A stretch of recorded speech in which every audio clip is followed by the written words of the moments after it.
Do you have a method to get out of a negative feedback loop that you create once you are in a negative frame of mind? Yeah, it's a great question. I love audits. And so auditing myself, particularly as being a parent, you're self-righteous in a way, like you know everything all of a sudden, and we forget what it feels like to be 20 and or 19 or 18 or 15, whatever it might be, 12. Auditing yourself first, sitting down before the conversation, if you're in that negative loop and you just keep thinking about, I can't believe the audacity, what was she thinking, blah blah blah blah blah. Auditing yourself as a parent is humbling, and it also forces you to get into more curious mindset, because by auditing yourself you're asking yourself what are they thinking, which is a curiosity. It's a question. It's a thought process that takes you down a path of curiosity. And you can't be angry and negative and curious at the same time. So it's a great negotiation trick. Sandy, it looks like you this is your kind of realm, the family world, and I love hearing your take on these things. Yeah, it's there's nothing harder as a parent than seeing your child do something and you know it's wrong. And you want to protect them and stop them from doing everything that's going to cause them any kind of hurt or pain. And your mistake in doing that is that you don't allow them to experience the negative, because they have to grow up finding out that there are negative things out there, and they have to figure out how to create a backbone for themselves, I guess, that helps them deal with some of this stuff. So you can't protect them from all the negative. You have to let them experience some of the negative. That was my biggest challenge, especially with my youngest, because she's the baby, right? So I want to protect everything that negative that's coming at her. And I realized early on, yeah, I'm protecting her from all these things, but I'm also not helping her build up the strength to handle things for herself. So I had to talk myself into taking a step back and allowing her to find her way in certain situations. And what I did instead was I used things like calibrated questions, or I used things, like labels to prompt her to think and figure it out for herself.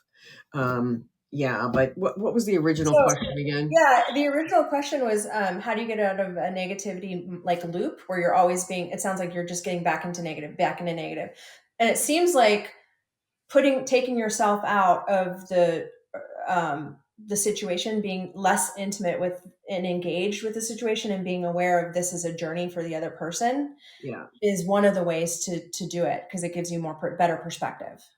Yeah. So now that's how you do it when the other person is in the negative loop and you're trying to help them kind of find their way out. But how do you deal with it when you get stuck in your own negative loop? Because that does happen a lot as well. And I think the first thing is you have to recognize that you're there, because when you get into that negative loop, don't forget stress, fear, anger, negativity, those things trigger your amygdala, which cuts off your prefrontal cortex. You do that to yourself. And when you are triggered, you have to recognize how that trigger manifests in you. And each one of us has a different way that happens. And so you have to be able to break through that. But first of all, the first thing you do is recognize it. So when I get stuck in, I mean, this happens more often than people think, I think, but I get stuck in that negative loop. Especially the last 6 months, I've been in a couple of negative loops. So you get in that negative loop and all you can think of is, oh my God, this is horrible. This is horrible. This is horrible. What am I going to do about this? And how am I going to handle that? And oh my gosh, this is negative. This is terrible. This is terrible. This is terrible. And it's all you can seem to do. And then you've got to find some way to metaphorically slap yourself in the face and wake up from it. And a lot of times for me, it's just paying attention to what's going on around me, and I'll see a quote or something and I'll be like, oh my God, this is what I've done to myself. I've not been positive at all. I've been completely negative all this time, and that all that's done is feed into this. And then I start to figure it out, and then I can back off. And then I do a little positive affirmation thing every day I wake up, and I'm like, yeah, woke up this morning. It's a good day. I mean, you got to find satisfaction and positivity in the smallest things sometimes to be able to build on. Because if you only think negative, you're building the negative and you're going to get stuck in that loop. But if you introduce one small positive that can break through somehow, it can actually change your mindset for the whole day. So there's, and I hope my daughters don't ever watch this, but I little jars for them for Christmas, because I'm one of these nerds that buys Christmas presents all year long as I see something that I think is cool. Positive daily affirmations.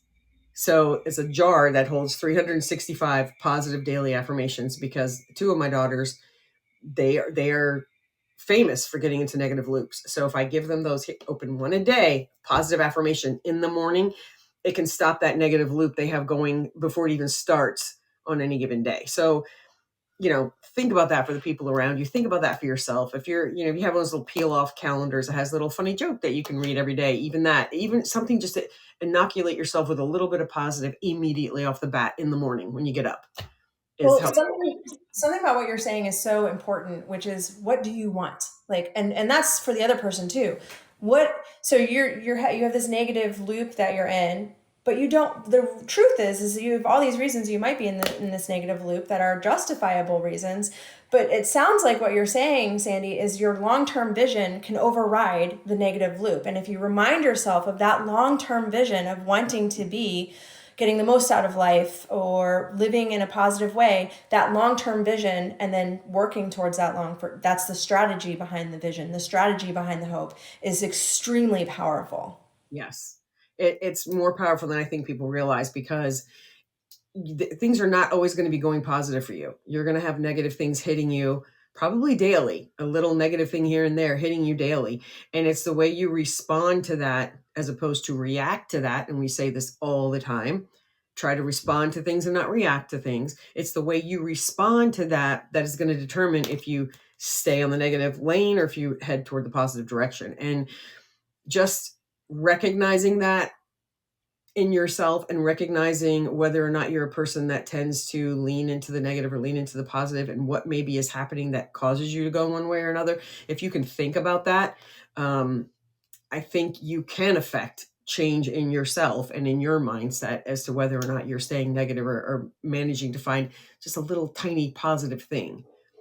And that mindset for the other person too. So if you're continuously getting negativity back from the other person, and you can see beyond the loop that they're in and understand where that loop is coming from and what they really want, what their vision is long term, and you start gauging that and trying to ask labels, you do asking labels, sounds like you have a vision for our relationship, or it seems like you have a vision for whatever it might be, then you're also going to help them get out of that loop, because you're going to remind them of their vision as well. Not to mention that you're going to understand them, because their vision might not be what you think it is. And they might bring up some concerns that they have within that vision response that'll help you determine roadblocks that you both need to work on to get to a resolution, essentially.